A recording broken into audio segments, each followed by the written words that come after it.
नमस्कार मित्रांनो, रातच्या 2 वाजलेल्या तुमच्यासाठी व्हिडिओ बनवायला लागले. मराठी माणसाला फोडून या. ते हिंदी चॅनल कन्नड चॅनल बघत त्यांना फोडून येऊ नका. आपला मराठी भाव आहे, मला फॉलो करा. तर आता नवीन गणित आहे 34 गुणिले 5, 28 गुणिले 5, 44 गुणिले 5. दिसायला लय सोपं वाटतंय, पण आपण त्याला काय करतोय, नाही ती मग आकडेवाडी करत 5 5 चोक 20, 0 2 हातचेला 5 त्रिक 15 16 17 असं करत बसतोय.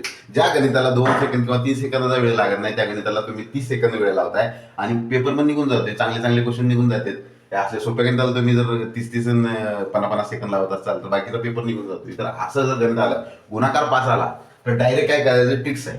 डायरेक्ट काय करायचं, ही जी संख्या आहे ह्या संख्येच्या निम्म किती येते 17 आणि पुढे डायरेक्ट 0 लावायचं. डोळं झाकून 0 लावायचं. काय लय टेन्शन घ्यायची गरज नाही. 28 आहे ह्याच्या निम्म करायचं, 14 5 आहे म्हणून डायरेक्ट 0 लावायचं. लय टेन्शन घ्यायचं नाही. 44 आहे, 44च्या निम्म किती 22 आहे, गुणाकार 5 आहे, डायरेक्ट 0 लावायचं. लय टेन्शन घ्यायची गरज नाही.